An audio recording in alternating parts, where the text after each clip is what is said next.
வணக்கம் அன்புக்குரிய சகோதர சகோதரிகளே, மீண்டும் ஒரு முறை வேபும் தொலைக்காட்சியினால் ஒளிபரப்பு செய்யப்படுகின்ற இறைவனில் இணையும் இல்லறம் என்ற இந்த நிகழ்ச்சியிலே உங்களோடு இணைந்து கொண்டு இந்த நிகழ்ச்சியை நடத்துவதில் நாங்கள் மகிழ்ச்சி அடைகின்றோம். வாரந்தோறும் உங்களுடைய இல்லத்திற்கு இல்லறத்திலே குடும்ப வாழ்விலே இறைவனுடைய அனுசரணையை நாங்கள் எவ்விதமாக பெற்றுக்கொள்ளலாம், எவ்விதமாக இறைவனுடைய அன்பு பரிமாணங்கள் பரிமளிக்கின்றன என்பதை பற்றியெல்லாம் பல விதங்களிலே நாங்கள் பரிமாற்றம் செய்து வருகின்றோம். அந்த வகையிலே இல்லற வாழ்க்கையிலே குடும்ப வாழ்க்கையிலே இணை அற்ற ஒரு அங்கத்துவத்தை நாங்கள் இன்று சந்திக்க இருக்கின்றோம்.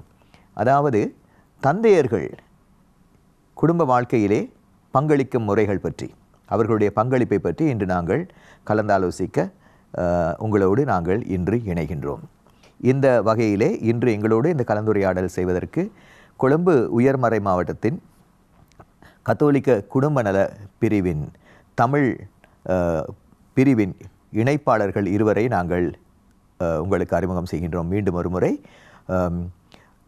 சகோதரர் ஜோசப் ஞானகர் அவர்கள், இவர் கொழும்பு உயர்மறை மாவட்டத்தின் குடும்ப நல பிரிவிலே திருமண குடும்ப நல அமைப்பின் இணைப்பாளராகவும், அதே போன்று அதே குடும்ப நல பிரிவிலே உளநல உதவி பொறுப்பாளராக இணைப்பாளராக கடமையாற்றுகின்ற சகோதரர் கிறிஸ்டோபர் ரொமிலஸ் பர்னாந்து அவர்களையும் நாங்கள் இங்கே சந்திக்கின்றோம். வணக்கம் ஞானகர். வணக்கம் ரொமிலஸ்.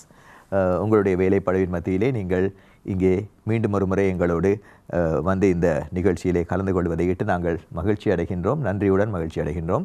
எங்களுக்கு நினைவிருக்கின்றது, ஆரம்பத்திலே நாங்கள் இந்த நிகழ்ச்சியை ஆரம்பிக்கின்ற போது ஆரம்ப நாட்களிலே நீங்கள் உங்களுடைய கருத்துரைகளை எங்களோடு வழங்கினீர்கள். இப்பொழுது ஏறக்குறைய நாங்கள் 50வது நிகழ்வுக்கு நாங்கள் காலடி எடுத்து வைத்துக் கொண்டிருக்கின்றோம் என்று நினைக்கின்றேன்.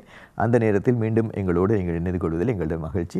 முதல்ல உங்களை பற்றி மீண்டும் ஒரு சின்ன ஒரு அறிமுகத்தை கொடுத்து நாங்கள் இந்த நிகழ்ச்சியை ஆரம்பிப்போம். நன்றி ஃபாதர். என்னுடைய பேர் ஜோசப் ஞானகர், என்னுடைய மனைவி திலகா ஞானகர். நாங்கள் திருமணம் முடித்து 32 வருட காலமாக ஆண்டவரின் ஆசீர்வாதத்துடன் வாழ்க்கையை நடத்தி கொண்டிருக்கிறோம். எங்களுக்கு ஒரு மகன் இருக்கிறார். அவரும் இப்போது தொழில் செய்யும் அளவுக்கு வளர்ந்திருக்கிறார். அத்தோடு இந்த குடும்ப நல பணியகத்தின் பணிகளிலும் ஈடுபட்டு எம்மாலான சேவையை வழங்கி கொண்டிருக்கிறோம். நன்றி. என்னுடைய பெயர் ரொமிலஸ் பெர்னாண்டோ. நான் திருமணமாகி 38 ஆண்டுகளாகிவிட்டது. 3 பிள்ளைகளுக்கு தந்தையாக இருக்கிறது மகிழ்ச்சி அடைகின்றேன். எல்லாம் பெரிய ஆட்கள், 35, 33, 25 வயது மக்கள். முதல் 2 ஆண் குழந்தைகள், அடுத்த 3வது பெண் குழந்தை. ஒரு தந்தைங்கிற வகிப்பகம் எங்களுடைய வாழ்க்கையில் இறைவனால் கொடுக்கப்பட்ட மாபெரும் வரம்ங்கிற மட்டில் அது ரொம்ப காலமாக நீண்ட காலமாக அனுபவித்து கொண்டு வர்றதில் நான் பெரும் மகிழ்ச்சி அடைகின்றேன். ரொமிலஸ், நான் நினைக்கிற மாதிரிக்கு உங்களுக்கு உங்களுடைய திருமணம் முடித்த காலகட்டத்தை நாட்களோடு எண்ணிக்கையாக சொல்ல முடியும் நான் நினைக்கின்றேன். எத்தனை நாட்கள் திருமணம் முடித்து உங்களுக்கு? கிட்டத்தட்ட 14,053 நாட்கள் ஆகின்றது. நன்றி, வாழ்த்துக்கள். இப்படியாக அடுத்த கருத்தரங்குக்கு நாங்கள் வருகின்ற போது எத்தனை மணித்தியாலங்கள் என்பதையும் நீங்கள் சொல்லக்கூடியதாக இருக்கும் என்று நாங்கள் நினைக்கின்றோம். இப்படியாக உங்களுடைய திருமணத்தை பற்றி உங்களுக்கு இருக்கின்ற அந்த ஆர்வம் திருமண வாழ்க்கையிலே இங்கே பிரதிபலிக்கின்றது. தந்தையர்கள் என்ற வகையிலே நீங்கள் உங்களுடைய கருத்துக்களை இங்கே கூற வந்திருக்கின்றீர்கள். இது பற்றி நாங்கள் பார்க்கின்ற போது இல்லற வாழ்க்கையிலே பொதுவாக தந்தையர்களுடைய பங்களிப்பை பற்றி கொஞ்சம் நாங்கள் பேசுவோம். தந்தையரின் பங்களிப்பு என்று சொல்லும்போது எங்களுடைய சமய கண்ணோட்டத்தில் நாம் பார்க்கும்போது நாம் வணங்கும் இறைவனை எங்களுக்கு ஒரு ஆணுருபத்தில் ஒரு தந்தையாகத்தான் காட்டுகின்றார்கள். அந்த பிரதி படிப்பு எங்களுக்குள் உள்வாங்கப்பட்டதாக நாம் சிறு வயதிலிருந்தே ஞானோபதேசம் அல்லது மறைக்கல்வி பயிற்சிகள் மூலமாக பெற்றுக்கொண்ட அனுபவம் சமூகத்தில் எம்மை நல்ல ஒரு தந்தையாக பரிணமிக்க வேண்டும் என்பது எமது படிப்பின் நோக்கமாக நாம் உணர்ந்து கொள்ளக்கூடியதாக இருக்கின்றது. அதற்காகவே நாம் எம்மால் இயன்ற அனைத்தையும் இந்த வகிப்பகத்தில் எமது இயன்ற அனைத்தையும் கூட்டு எமது சமூகத்தில் நாம் ஒரு நல்ல தந்தையாக வாழ வேண்டும். அதோடு எமது பிள்ளைகளுக்கு அவர்களை அருள் புகட்டி சமூகத்துக்கு ஏற்புடைய நல்ல நபர்களாக வழிநடத்த வேண்டும் என்று ஒரு மாபெரும் கடப்பாடு எமக்குள் இருக்கின்றது. ஆம் ஆம். எல்லா மதத்திலேயும் நாங்கள் வந்து இறைவனை நாங்கள் வந்து தந்தையாக பார்க்கின்றோம், தந்தை இறைவன் என்று பார்க்கின்றோம். ஆகவே அந்த தந்தைக்குரிய பண்பு இறைவனுக்குரிய பண்புக்கு சமமாக ஏறக்குறைய வருகின்றது. ஆகவே ஒரு தந்தை என்று சொல்லப்படுகின்றவர் கடவுள் என்ற ஸ்தானத்திலே வைத்து பார்க்கப்பட வேண்டிய ஒரு நிலையிலே இருக்கின்றார். அதாவது கடவுளுடைய காரியங்களை மக்கள் மத்தியிலே எடுத்துச் செல்கின்ற ஒரு பாரிய பொறுப்பு ஒரு தந்தைக்கு இருக்கின்றது என்பதை நாங்கள் பார்க்கின்றோம். அண்மையிலே நாங்கள் தந்தையர் தினத்தை கூட கொண்டாடினோம்.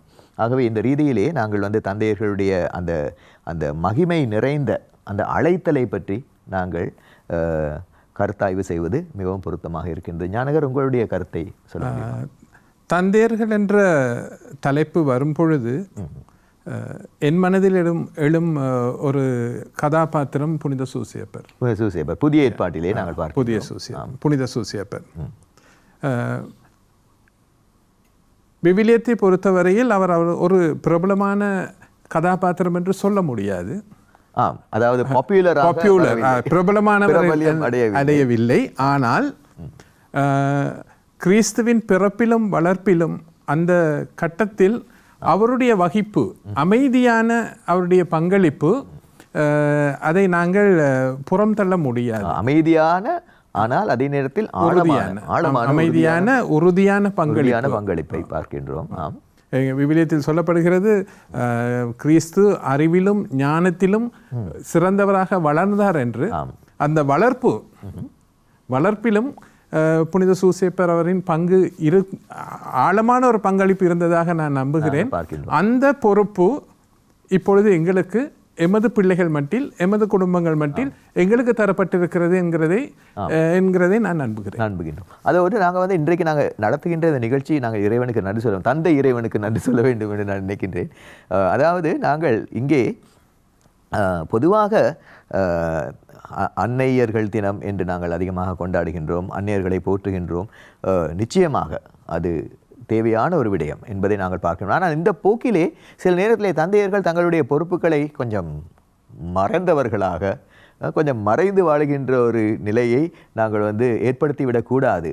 ஆகவே தான் நாங்கள் அவ்வப்போது தந்தையர்களே, நீங்கள் அதாவது equally you are also important இந்த ஃபேமிலி செட்டிங் அப்படிங்கிறது, அது வாழ்க்கையிலே, குடும்ப வாழ்க்கையிலே நீங்கள் எப்படி உங்களுடைய முக்கியத்துவத்தை நீங்கள் வந்து புரிந்து கொண்டு, ஏனென்றால் அது வந்து பெருமைப்பட வேண்டியது மாத்திரமல்ல, கடமையுடன் கூடிய ஒரு விடயம் என்பதை பற்றி நாங்கள் பார்க்க வேண்டியதாக இருக்கின்றது. இன்றைய வாழ்க்கையிலே, இன்றைய மனித குடும்ப வாழ்க்கையிலே இந்த தந்தையர்கள் அவர்களுடைய பங்களிப்பை சீராக புரிவதிலே ஏற்பட்டிருக்கக்கூடிய சவால்களை பற்றி நாங்கள் பார்க்கலாமா? ஃபாதர், இதில் சவால்கள்ட்டு சொல்கிற நேரம் முக்கியமாக இந்த உறவு சிக்கல்கள் தான் இதில் முக்கியத்துவம் வாய்ந்ததாக இருக்குது. அதாவது ஒரு குடும்பம்ட்டு சொல்கிற நேரம், அந்த குடும்பம் வந்து நம்முடைய குடும்ப உளவியலாளர் நான் சொல்கிறேன் மெரேபவன் அவர்கள் சொல்லுவார், ஒரு கூரையின் கீழ் வாழ்கிற ஒரு கூட்டம் அல்ல குடும்பம்ட்டு சொல்கிறது. அந்த குடும்பம்ட்டு சொல்கிற நேரம் அதில் உள்ள ஒவ்வொருத்தருடைய உணர்ச்சிகளை புரிந்து கொள்றக்கூடிய தன்மையும் பரஸ்பரம் ஏற்றுக்கொள்ளக்கூடிய மனநிலையும் இருக்க வேண்டும்ட்டு. இந்த இடத்துல தந்தைங்கிறவருடைய கடமை வந்து ரொம்ப சீரான, அதே நேரம் நேர்மையான நிலையில் இருக்க வேண்டும். இது வந்து இந்த உறவுல ஏற்படுற சிக்கலுக்கு முக்கியமான காரணம் அதை பற்றி சரியான பூர்ண அறிவு இல்லாதது. ஒரு கூரையின் கீழ் நாங்கள் ஒரு குடும்பத்தை அமைத்துக் கொள்வது மட்டும் இல்லை, எங்களுக்கு இடையில உள்ள உறவு தொடர்பு அது எவ்வாறு தனிப்பட்ட ஒவ்வொருத்தருடைய உணர்ச்சிகள் நாங்கள் ஏற்றுக்கொள்கிறோங்கிறதுல இருக்குது. கணவன் மனைவிங்கிறத ஒரு பிணைப்பானது. அவங்க ரெண்டு பேரையும் நாங்கள் ஒரு நேர்கோட்டில் எடுத்து ஒரு பிணைப்பாக காட்டுற நேரம், அவங்க ரெண்டு பேரோட அன்புங்கிறது ஒரு பக்கம் உள்வாங்கி இன்னொரு பக்கம் வெளிவருகிறது. அது அந்த அன்புக்கு இடையில ஒரு சின்ன விரிசல் வர்ற நேரத்தில் இந்த இடத்துல நாங்கள் யாரையாவது ஒரு ஆளை சார்ந்து இருக்க, எங்களுக்கு சார்பானவங்க நாங்கள் தேடுறோம். இந்த இடத்துல தேடல் எங்கே போய் முடியுதுன்னா எங்களுடைய பிள்ளைகளில் போய் முடியுது. அப்போ பிள்ளைகளில் போய் முடிகிற நேரம் அது ஒரு முக்கூட்டு உறவாக இந்த இடத்துல உருவாகுது. தாய் தந்தை பிள்ளைகள்ங்கிறது. அப்போ இந்த இடத்துல போட்டி போடுறோம். தாய் ஒரு பக்கமும் தந்தை ஒரு பக்கம் போட்டி போட்டுறாங்க. எந்த பிள்ளையை என்னோட சேர்த்து கொள்றது, அல்லது எந்த பிள்ளைகள் என்னோட எப்படி சேர்த்து கொண்டு நான் மற்றவங்களை என்னுடைய கருத்தை உள்வாங்க வைக்கிறதுக்கு நான் எப்படி துணைக்கு பிள்ளைகளை அழைத்து கொள்றோங்கிறது ஒரு போட்டா போட்டி நடக்குது. இந்த போட்டா போட்டியில் அநேகமாக நாங்கள் பார்த்த அளவில் தாய்மார்கள் வெற்றி கொள்கிறாங்க. ஏன்னா குடும்பத்தில் முதல் அன்பு வழங்கிகளாக பெற்றோர் இருந்தாலும் அதில் முதன்மை ஸ்தான பெற்றோர்களாக தாய்மார்கள் இருக்கிறாங்க. இந்த தாய்மார்கள் பிள்ளைகளுக்கு கொடுத்த அந்த அன்பு, பாதுகாப்பு, பராமரிப்பு எல்லாத்தையும் இந்த சந்தர்ப்பத்தில் அதாவது எதிர்பார்ப்போடு ஏற்றுக்கொள்ளக்கூடிய நிலையில் இணங்கி போகிற நேரம் பிள்ளைகள் தாய்மார்களுக்கு அது அன்பாக அதிகமாக செலுத்தி அவங்க பக்கம் சார்ந்துடுறாங்க. இப்படியான நிகழ்ச்சி நடக்கிற நேரங்களில் அநேகமாக தந்தையர் கைவிடப்பட்டவர்களாகிறாங்க, ஒதுக்கப்பட்டவர்களாகிறாங்க. இப்போ நாங்கள் இலங்கையில் கூட அதிகமாக தனித்திருக்கிறவங்கள கூட யார்கிட்ட நாங்கள் இந்த யாசகர்கள்ங்கிற வட்டத்துக்குள்ளே போய் தேடி பார்த்தா கூட ரோடுகள் அநேகமாக ஒதுங்கி இருக்கிறது தந்தையர்களாக தான் இருப்பாங்க. அதுவும் 50 வயதுக்கும் 70 வயதுக்கும் விடப்பட்டவர்களாக தான் இருக்கிறாங்க. காரணம் என்ன? குடும்பத்தவர்களால் கைவிடப்பட்டவர்களாக இருக்கிறாங்க. இது ஒரு பெரியோரு நம்ம சமூகத்தில் பெற்ற ஒரு புறையோடி போன ஒரு புண்ணிட்டு கூட சொல்லலாம். இதுக்கு காரணமாக அந்த அன்புக்கு இடையில் ஏற்படுற போட்டி இது நிச்சயமாக தவிர்க்கப்பட வேண்டும். நாங்கள் அந்த பிள்ளைகளோட அன்புக்காக, பிள்ளைகள் நம்மளோட சேர்த்து கொள்றதுக்காக போட்டி நடத்தாமல் நமக்குள்ளே ஏற்பட்ட அந்த சவால்கள், பிரச்சனை சொல்கிறத விட நான் சவால்ங்கிறத, இந்த சவால்களை வெற்றி கொள்றதுக்கு நம்மளுடைய அன்பை இன்னும் ஆணித்தரமாக உறுதியாக இருந்தானா நிச்சயமாக பிள்ளைகளையும் அதுக்குள்ளே சேர்த்து கொண்டு நாங்கள் உண்டா போகலாம். இன்றைய காலையில் கூட ஒரு வீடியோ பார்த்தேன். ஒரு கணவன் மனைவி பிள்ளைகளோட நிற்க சொன்ன உடனே பிள்ளைகளை நடுவில் விட்டுட்டு கணவன் மனைவி 2 பக்கத்தில் இருக்கிறாங்க. அது ஒரு பிழையான அணுகுமுறைட்டு அந்த வீடியோவில் சொல்லப்படுது. காரணம் என்னென்னா, பிள்ளைகளை எங்கட மத்தியில் எடுக்காமல் பிள்ளைகளை எங்களுக்கு பக்கத்தில் வச்சுக்கொள்ளணும். அது நல்ல ஒரு எடுத்துக்காட்டான ஒரு வீடியோவாக இருந்தது ஃபாதர் எனக்கு பார்க்குற நேரம். இப்போ பொதுவாகவே நீங்கள் அந்த சவால்கள் அப்படிங்கிறத பற்றி சொன்னீங்க. இந்த சவால்களை பற்றி நாங்கள் பார்க்கின்ற போது அழுத்தங்கள் என்று சொல்லி பார்க்குறோம். இப்போ திருமண உறவிலே கணவன் மனைவிக்கு இடையிலே அழுத்தங்கள் ஏற்படுவது சகஜம். அதனை நாங்கள் என்ன சொல்லுவோம், இந்த உறவு அழுத்தம், கணவன் மனைவிக்கான தாம்பத்திய உறவின் அழுத்தம் அப்படின்னு சொல்லுவோம். அது சாதாரணமாக சகஜமாக ஏற்படுகின்றது. ஆனால் இந்த அழுத்தத்தைக்கு முகம் கொடுப்பது எப்படி என்பது பொறுத்த மட்டிலே தாய்க்கோ தந்தைக்கோ கணவனுக்கோ மனைவிக்கோ ஒரு சிக்கல் ஒன்று ஏற்படுகின்றது. அந்த அழுத்தத்தை முகம் கொடுப்பதற்கு அவர்கள் துணைகளை தேடுகின்றார்கள் என்று நினைக்கின்றேன் இல்லையா? அந்த துணைகள் தான் நீங்கள் சொன்னது போல பொதுவாக தாய்க்கும் இருக்கின்றது, தந்தைக்கும் இந்த தேவை இருக்கின்றது. தந்தையர்கள் சில நேரத்திலே தாங்கள் இதனை சமாளிப்பதற்கு தனிப்பட்ட முறையிலேயே சக்தி வாய்ந்தவர்களாக இருக்கின்றார்கள். தாய்மார்களை பொறுத்த மட்டிலே அவர்களுக்கு பிள்ளைகளிடமிருந்து அல்லது அவர்களுடைய உறவினர்களிடமிருந்து அந்த துணையை தேடுகின்றார்கள் என்று பார்க்கும்போது, ஆகவே அவர்களுடைய அந்த ஒரு விளையாட்டு அல்லது ஒரு ஆட்டம், அதாவது உறவு ஆட்டம் என்று நாங்கள் பார்க்கின்ற போது, அந்த உறவு ஆட்டத்திலே தாய் ஒரு புறம் தந்தை ஒரு புறம். ஆனால் தாயுடைய டீமிலே பிள்ளைகள் கொஞ்சம் சேர்ந்து கொள்கின்றார்கள். அவர்கள் சேர்ந்து கொண்டு அது சாதகமான ஒரு உறவு அமைப்பாகவும் இருக்கலாம். 2 பேரும் ஒன்றாக சேர்ந்து தந்தையை வழிப்படுத்துவது அவருடைய நேர்மறையாக இந்த உறவை, அதாவது முக்கோணமயப்படுத்தலை ஏற்படுத்துவது என்று சொன்னால் அது நன்றாக இருக்கும். ஆனால் பொதுவாக சில நேரங்களிலே நாங்கள் பார்ப்போம், அந்த தாயும் பிள்ளைகளும் ஒன்றாக சேர்ந்து இணைந்து கொண்டு ஒரு தனி குழுவை உருவாக்கி கொள்கின்றார்கள். தந்தை தனிப்படுத்தப்படுகின்றார். அது நீங்கள் சொன்னது போல தந்தை ஒதுக்கப்படுகின்றார் என்று கூட சொல்லலாம். இந்த ஒதுக்கப்படுதலின் காரணமாக அவர்கள் அதாவது சில அந்த ஒரு வகையான அந்த ஃப்ரஸ்ட்ரேஷன் என்று சொல்கின்றோம், ஏமாற்றத்தை ஒரு விரக்தி நிலையை அடைகின்றார்கள். அந்த விரக்தியின் பயனாக அவர்கள் பல காரியங்களை செய்வதை நாங்கள் பார்க்கின்றோம். சில நேரங்களில் அவர்கள் நண்பர்களை தஞ்சத்தை தேடுகின்றார்கள், அல்லது குடிப்பழக்கத்திற்கு சில பேர் அடிமையாகி விடுகின்றார்கள். நான் குடும்பத்தில் அவ்வளவு ஒன்றுமே இல்லை என்று நினைத்து கொண்டிருக்கிறேன். ஏனென்றால் அவர்களுக்குரிய அங்கீகாரமும் அறிமுகமும் அந்த குடும்பத்திலே ஆரம்பத்திலே இருந்து கொடுக்கப்படவில்லை என்ற ஒரு நிலை ஏற்படுகின்றது. இப்படிப்பட்ட ஒரு நிலையிலே இருந்து தந்தையர்கள் ஒரு எழுச்சி நிலையை அடைய வேண்டும் என்பதை நாங்கள் மனதிலே வைத்துக்கொள்ள வேண்டும். ஞானகர், உங்களுடைய கருத்தை சொல்லலாமா இது பற்றி? அழகான விஷயம் என்று நாங்கள் கழிச்சு கொண்டிருக்கிறோம்னு நினைக்கிறோம். இந்த இடத்துல அந்த தந்தையர்களுக்கான அந்த அங்கீகாரத்தை பற்றி பேசும் பொழுது அந்த ட்ரைங்குலேஷனை பற்றி நீங்கள் சொன்னீங்க ஃபாதர். அப்படி சொல்லும்போது அந்த ஆணுக்குரிய தன்மையில், ஒரு ஆணுக்குரிய தன்மையில் தன்னால் தனியாக முகம் கொடுக்க முடியும், முகம் கொடுக்கணும். ஏன்னா இன்றைக்கி சமூகத்தில் பார்க்கப்படுற ஒரு விஷயம், ஆண் அழுது அது ஒரு பெரிய ஒரு விஷயம், ஆண் கண்ணீர் சிந்தினா ஒரு பெரிய விஷயம். ஸோ அதனால் எங்களுடைய ஆண்கள் தந்தையர்கள் அவங்களுடைய உணர்வுகளை தனக்குள்ளேயே புதைச்சி கொண்டு தனிமையில் போராடுற ஒரு விஷயம் தெரியுது. ஆனால் இந்த இடத்துல அந்த ட்ரையாங்குலேஷன் கூட ஒரு நல்ல நோக்கத்துக்காக, அதாவது குடும்பத்தின் ஒற்றுமைக்காக, குடும்பத்தின் முன்னேற்றத்துக்காக என்று இருந்தால் அது பிரச்சனை இல்லை. அவங்க சேர்ந்து ஒரு நல்ல நோக்கத்திற்காக ஒருவரை ஹேண்டில் பண்றாங்க. அது சொல்ல போனால் அந்த முக்கோணமயப்படுத்தல் அப்படிங்கிற அந்த உளவியல் ரீதியான விடயத்தை நாங்கள் பார்க்கின்ற போது, இப்போ சொல்ல போனால் நாங்கள் 3 பேர் இருக்கின்றோம், 3 பேர் நண்பர்களாக இருக்கின்றோம். ஆனால் ஒருவருடைய நடவடிக்கை பற்றி இன்னொருவருக்கு ஒரு சின்ன ஒரு நெருடல், அந்த உங்களிடம் உங்களோட எனக்கு அந்த நெருடல் இருக்கின்றது என்று சொன்னால் அதை உங்களிடம் கேட்பதா அல்லது கேட்கவில்லையா, கேட்காமல் இருப்போமா, உங்களை இந்த விடயத்திலிருந்து, இந்த அழுத்தத்திலிருந்து வெளிக்கொண்டு வர வேண்டும், இந்த பிரச்சனையிலிருந்து வெளிக்கொண்டு வர வேண்டும். அதை நான் ரொமிலஸோடு சேர்ந்து ஞானகருக்கு இப்படி ஒரு பிரச்சனை ஒன்று இருக்கிறது போல தெரிகின்றது, இதை நாங்கள் எப்படி அவரை அந்த பிரச்சனையிலிருந்து கலட்டலாம் என்று செய்வது முக்கோணமயப்படுத்தல் தான். அது சாதகமான அல்லது எப்படி இவருக்கு குளிபறிக்கலாம் என்பதை குறித்து நாங்கள் கலந்தாலோசித்தோம் என்றால் அதுவும் முக்கோணமயப்படுத்தலாகத்தான் இருக்கின்றது. ஆனால் அது எதிர்மறை. அந்த முக்கோணமயப்படுத்தல் தன் சார்பானதாக இருந்தால், அதாவது அவரை என் வழிக்கு கொண்டு வருவதற்காக நான் பல கூட்டு சேர்ந்தால் அது பிழை, அது அங்க பிரச்சனை வரும். ஆகவே குடும்பத்தை பொறுத்த மட்டிலே குடும்பங்களிலே முக்கோணமயப்படுத்தல் இருப்பது சகஜமாக இருக்கும், சாத்தியமானதாகவும் இருக்கலாம், அதே நேர சாதகமானதாகவும் இருக்கும். அதே நேரத்திலே நாங்கள் பேசுவது பாதகமான எதிர்விளைவுகளை இப்படிப்பட்ட முக்கோணமயப்படுத்தல் ஏற்படுத்தி விட்டது என்று சொன்னால் அது தந்தைக்கோ தாய்க்கோ பாதகத்தை ஏற்படுத்தும். இப்படியாக தந்தையர்கள் பாதிக்கப்பட்டால் அவர்கள் ஒதுக்கப்படுகின்றார்கள். இப்போ சின்ன சின்ன பிள்ளைகளுடைய படங்களை நாங்கள், சின்ன பிள்ளைகளுக்கு நாங்கள் அந்த உளவியல் ரீதியான விளையாட்டுக்களை, சைக்கலாஜிக்கல் கேம்ஸ் என்று நாங்கள் சொல்லிக் கொடுக்கின்ற போது அவர்களுக்கு ஒரு அப்பா அம்மா விளையாட்டு, குடும்பத்தை பற்றி நீங்கள் விளையாடுகின்ற போது பிள்ளைகள் நான்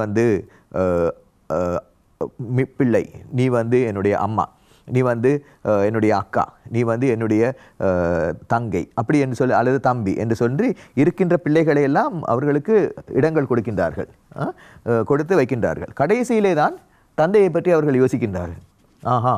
தந்தை யாரை வைப்போம் என்று தெரியாமல் அங்கே இருக்கின்ற ஒரு கம்பை கொண்டு தந்தைக்கு பதிலாக வைக்கின்றார்கள். இது சின்ன பிள்ளைகளுடைய விளையாட்டுகளை நாங்கள் சில நேரங்களிலே அவதானிக்கலாம். இதில் என்னத்தை குறிக்கின்றோம் என்றால், தந்தையர்களுக்கு அவர்கள் கொடுத்திருக்கின்ற இடம் அவ்வளவுதான் தங்கள் குடும்பத்திலே. அதேபோன்று நாங்கள் அந்த பிளே தெரப்பி என்று சொல்லுகின்றதிலே, அல்லது அந்த பிக்சர் தெரப்பி என்று சொல்ல, படங்கள் வரைகின்ற போது குடும்பத்தை வரையுங்கள் என்று சொல்லுகின்ற போது தன்னை படமாக வரைவார்கள், தன்னுடைய தாயை மிகவும் பெரிய ஒரு அமைப்பாக வரைவார்கள், தந்தைக்கு ஒரு சின்ன ஒரு படத்தை வரைவார்கள்.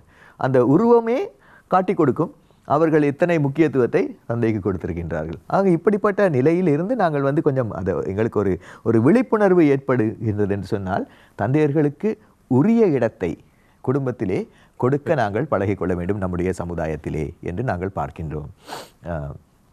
அப்போ இந்த சவால்கள் சம்பந்தமாக நாங்கள் பேசிக்கொண்டு வருகின்றோம். இப்படிப்பட்ட இந்த சவால்கள் இன்னும் உங்களுக்கு தெரிந்த உங்களுடைய சொந்த வாழ்க்கை அனுபவத்திலே எப்படிப்பட்ட சவால்களை நீங்கள் சந்தித்தீர்கள், அதனை நீங்கள் எப்படியாக முகம் கொடுத்தீர்கள், முறியடித்தீர்கள் என்று நாங்கள் பார்ப்போமா? இந்த இடத்துல பார்க்கும் பொழுது தந்தையர்கள் தங்களுடைய உணர்வுகளை வெளிப்படுத்துகிற ஒரு விதமும் சில நேரங்களில் அவர்கள் இந்த மாதிரியான சவால்களை சந்திக்க காரணமாக இருக்குது. அதாவது ஒரு அதாவது இயற்கையிலேயே அவர்கள் இந்த உணர்ச்சிகளை பெரிதாக அன்போ அந்த மாதிரியான இந்த பாசமோ அரவணைப்போ அந்த விஷயங்களை பிள்ளைகளோட அம்மா வெளிப்படுத்துகிற அளவுக்கு ஒரு தந்தை வெளிப்படுத்துவாராங்கிறது குறைவுதான். ஆனால் அவருடைய அப்படி அவர் வெளிப்படுத்துறது குறைவாக இருக்கிறதுனால பிள்ளைகள் மட்டும் அக்கறையோ கரிசனையோ இல்லைங்கிறது இல்லை, அன்போ இல்லைங்கிறது இல்லை. ஆனால் அதை வெளிப்படுத்துகிற அளவு, வெளியே தெரியப்படுத்துகிற அளவு குறைவாக இருக்கலாம், அல்லது வித்தியாசம் வெளிப்படுத்தவில்லை என்று சொல்ல முடியும். அதாவது இப்போ நாங்கள் பார்க்கின்ற போது பொதுவாக நாங்கள் இதை இப்படி பார்க்கலாம் என்று நான் நினைக்கின்றேன். அதாவது இப்போ பிள்ளைகளை பொறுத்த மட்டிலே உங்கள் மேலே யார் அன்பு செய்கிறார்கள் அப்படின்னு நாங்கள் கேட்டால், உங்கள் மேலே யார் நல்ல அன்பு? அப்போ அம்மா. ஏன் அம்மா வந்து எனக்கு அது தருவா, இது தருவா, என்னை அரவணைப்பாங்க, எனக்கு முத்தமிடுவாங்க அப்படின்னு சின்ன குழந்தைகள் சொல்லுவாங்க. அப்போ தந்தை அப்பா வந்து ரொம்ப ஸ்ட்ரிக்ட் அப்படின்னு சொல்லிடுவாங்க, அல்லது ரூல்ஸ் போடுவார் அப்படின்னு சில நேரத்தில் சொல்லுவாங்க. ஆகவே இப்போ நாங்கள் கவனிக்க வேண்டிய விஷயம் என்னவென்று சொன்னால், இந்த ரூல்ஸ் போடுவது அல்லது ஸ்ட்ரிக்டாக இருப்பது அன்பு பரிமாணங்கள் இல்லையா? அரவணைப்பது, கட்டி தழுவுவது, ஆற தழுவுவது, முத்தமிடுவது, போஷிப்பது, இதுதான் அன்பு பரிமாணங்களா என்று நாங்கள் எங்களுடைய பிள்ளைகளுக்கு முதலில் சொல்லிக் கொடுக்க வேண்டும். அதே நேரத்தில் தந்தையர்களும் அதனை அறிந்து கொள்ள வேண்டும். தாங்கள் அன்பு தான் செய்கின்றார்கள். இல்லை, நான் பிள்ளைக்கு அன்பில்லை, நான் வந்து டிசிப்ளின் கொடுப்பேன். இல்லை, டிசிப்ளின் கொடுப்பதும் அன்பு தான். அந்த பிள்ளையை நல்வழிப்பாதையிலே நடத்த வேண்டியது இல்லையா? அதனால நாங்கள் சொல்கிறோம், தாயிற் சிறந்த கோயிலும் இல்லை, தந்தை சொல் மிக்க மந்திரம் இல்லை. ஆகவே தந்தையுடைய மந்திரமாக அமைவது பிள்ளையை எப்படியாக நல்வழிப்பாதையிலே வளர்த்தெடுப்பது. ஆகவே அதற்கு ஒழுக்கத்தை கொடுக்க வேண்டும் இல்லையா, கண்டிப்பை கொடுக்க வேண்டும். அப்பொழுதுதான் நல்ல பாதையிலே அந்த குழந்தை வளரும் என்ற ஒரு கருத்தை நாங்கள் எங்களுடைய தந்தையர்களுக்கும் நாங்கள் இதனை போதிக்க கடமைப்பட்டிருக்கின்றோம். இந்த இடத்துல எனக்கு முதல் 2 ஆண் பிள்ளைகள், அவங்க 2 பேருக்கு இடையில கிட்டத்தட்ட 21 மாதங்கள் தான் வித்தியாசமாக இருந்தது. அப்போ அந்த நேரத்தில் அவங்க இந்த சின்னதில் வளர்கிற நேரம் ரொம்ப பாசமாக, அது எப்படி 2 சின்ன நாய்க்குட்டிகள் விளையாடுற நேரம் என்னென்ன சீண்டி விளையாண்டு கொள்ளுமோ அதே மாதிரி தான் அவங்களும் இருந்தாங்க. ஆனால் ஒரு குறிப்பிட்ட காலத்துக்கு பிறகு அவங்க அந்த வளர் இளம் பருவத்தை அடைய முற்பட்ட நேரத்தில் உண்மையில் அவங்களுக்கு இடையில் அடிக்கடி சண்டைகள் தான் வரும். அப்போ அது வந்து எனக்கு ஒரு பெரிய எரிச்சலான ஒரு மனநிலையை உருவாக்கும். நான் ஒரு கண்டிப்பு மிக்க தந்தையாக தான் இருந்தேன் ஆரம்ப காலத்தில். பிறகு உண்மையிலே சொல்லப்போனால் நாங்கள் உங்களோட இந்த உளவள கல்வி திட்டத்துக்குள்ளே வந்த பிறகு தான் நான் ஃபீல் பண்ண, நான் இந்த பிள்ளைகளுக்கு இதை விட கூட அன்பு செய்திருக்கலான்ட்டு. அப்போ நான் இந்த சந்தர்ப்பங்களில் சில நேரம் என்னுடைய துணைவியார் சாந்தி வந்து என்கிட்ட சொல்லுவாங்க, இல்லை நீங்கள் கொஞ்சம் கடுமையாக நடந்து கொண்டு கொஞ்சம் இளவரனா உடனே அதுக்கு அவங்களுக்கு பைபிள் கோட்டேஷனை சொல்லிடுவேன். ஓரளவு அந்த அறிவு இருந்தனால நான் அதை சொல்லிடுவேன்.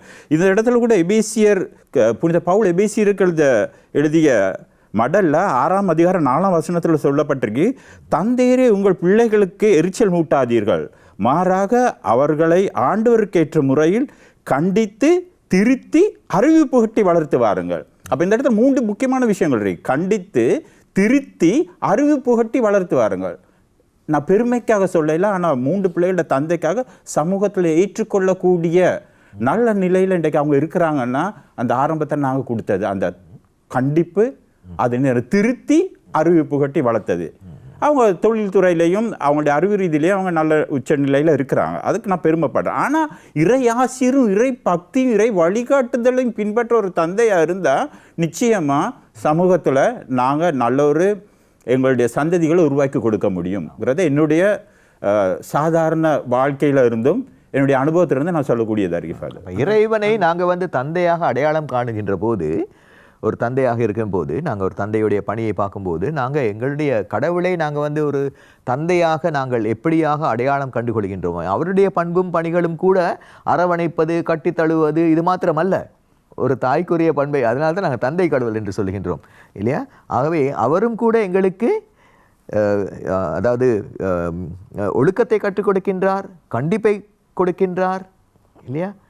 பல நேரங்களிலே நாங்கள் அதனை அனுபவிக்கின்றோம். ஆகவே இதன் மூலமாக நாங்கள் வந்து ஒரு தந்தையாக எங்களுடைய கடவுளை நாங்கள் அடையாளம் கண்டுகொண்டால், அதே போன்று நம்முடைய பிள்ளைகளும் நம்மை தந்தைகளாக அடையாளம் கண்டுகொள்வார்கள். அந்த அந்த அந்த ரவிலசன் சொன்ன மாதிரி அந்த கண்டிப்பு, ஒழுக்கம் அதெல்லாம் கொடுக்கும் பொழுது கொஞ்சம் அன்பையும் கலந்து கொடுக்கும் போது உங்களுடைய வாழ்க்கை அனுபவங்களை பற்றி சொல்லலாம். அப்படியா இருக்கும்போது நாங்கள் அப்படியான சந்தர்ப்பங்கள், அதாவது பிள்ளைகள் அந்த மாதிரியாக ஏதாவது அவங்களோட வயசுக்கு தகுந்த விதத்தில் ஏதாவது தவறுகள் நடக்கும் பொழுது, புரியாமல் நடக்கும் பொழுது, அவங்கள உட்கார வச்சு அவங்களோட இருந்து அதை விளங்கப்படுத்தி, அது அதுக்கான அதனுடைய விளைவுகளை விளங்கப்படுத்தி, ஏன் நாங்கள் இதை வேணான்னு சொல்கிறோம், இது செய்கிறதுனால உங்களுக்கு என்ன ப்ராப்ளம் வரும், என்ன பிரச்சனைகள் வரும் என்கிறத பற்றி சொல்லும் பொழுது, என் வாழ்க்கையில் அப்படி ஒரு சம்பவம் நடந்தது. அதை அப்படி என் மகன் அப்படியான ஒரு சின்ன அவருடைய வயசுக்கான ஒரு பிரச்சனை இருக்கும் பொழுது, அவரோட உட்காந்து கதைக்கும் பொழுது, எல்லாம் முடித்த பிறகு, அது நாங்கள் சமாதானமாக அதை முடித்த பிறகு அவர் எனக்கு சொன்ன ஒரு வார்த்தை, இதை விட ஒரு கோபமான ஒரு தந்தையை நான் எதிர்பார்த்தேன். அதாவது நீங்க இதை விட கோபமாக நீங்க நடந்து கொள்வீங்க அப்படின்னு சொல்லி நான் எதிர்பார்த்தேன். அப்ப அந்த இடத்துல எனக்கு வந்த திருப்தியான மனநிலைமை என்னன்னா, முதலாவது மகன் தன்னுடைய தவறை உணர்ந்திருக்கிறார். என்னுடைய அப்பா இதை விட கோபமா நடந்திருந்தாலும் நியாயமானதுங்கிறத உணர்ந்திருக்கிறார். ஆனா அது அவர் அப்படி நடக்க இல்லைங்கிறத அவர் உணர்ந்து கொண்டாரு. அது உங்களுக்கு ஒரு வெற்றி உணர்வை கொடுத்திருக்கும். கட்டாயமாக, நிச்சயமாக. ஆகவே இது போன்று நாங்கள் தந்தையர்களுடைய இந்த ஒரு முக்கியத்துவத்தை, அவருடைய பணிகளை, அவருடைய கடமைகளை பற்றி ஆராய்ந்து வருகின்ற போது இறைவன் எங்களுக்கு தந்தையாக இருக்கின்றார். எங்கள் ஒவ்வொருடைய குடும்பங்களிலும் இறைவனுடைய அனுசரணை நிறைவாக கிடைக்க வேண்டும். அந்த இறை அனுபவத்தின் மூலமாக, தந்தை இறைவனின் அனுபவத்தின் மூலமாக நம்முடைய தந்தையர்கள் அங்கீகாரம் பெற்று, அருள் பெற்று, அன்பு பெற்று வாழ்வதற்கு தேவையான வரங்கள், வளங்கள் நம்முடைய குடும்பங்களிலே எப்போதும் கிடைக்க வேண்டும் என்று நாங்கள் வாழ்த்தி இறைவனை நோக்கி நாங்கள் ஒரு சின்ன ஒரு ஜெபத்தோடு இந்த நிகழ்வை முடிப்போம். அன்பான எங்கள் தந்தையே, எங்களுக்கு தந்தையாக இருந்து எங்களை வழிநடத்தி காத்து எங்களை மீட்டெடுக்கின்ற இறைவா, குடும்பம் என்ற இந்த பணியிலே தந்தையர்களுக்கு நீர் கொடுத்திருக்கின்ற பொறுப்பை குறித்து நாங்கள் உமக்கு நன்றி கூறுகின்றோம். நம்முடைய தந்தையர்கள் அந்த பொறுப்பை அழைத்தலாக ஏற்றுக்கொண்டு, அந்த அழைத்தலின் சவால்களோடு அந்த அழைத்தலை அவர்கள் ஏற்று நடந்து, அந்த வழியிலே பிள்ளைகளை சீரான சிறப்பான குடிமக்களாக உருவாக்குகின்ற பணியிலே அவர்களோடு இணைந்து அவர்களுக்கு உடைய தூய ஆவியின் அனுசரணையை கொடுத்து எங்கள் தந்தையர்களை தாய்மார்களோடு இணைத்து ஆசீர்வதிப்பீராக. எங்களுடைய தந்தையர்கள் அவர்களுடைய மனைவிமாரோடு இணைந்து நல்ல குடும்பத்தை, நல்ல இல்லறத்தை உம்முடைய திருநாமத்திலே கட்டியெழுப்பி உம்முடைய ராட்சியத்தை, உம்முடைய அரசை அங்கே நிறுவுவதற்கு தேவையான அருள் வளங்களை எங்களுக்கு தந்துள்ள வேண்டும் என்று என்றென்றும் வாழ்ந்து ஆட்சி செய்கின்ற எங்கள் ஆண்டவராகிய தந்தையை, உம் திருநாமத்தை நாங்கள் கேட்டு, உம்முடைய அனுசரணையை கேட்டு, உம் திருமகனுடைய நாமத்தினாலே ஜெபித்து மன்றாடுகின்றோம். ஆமேன்.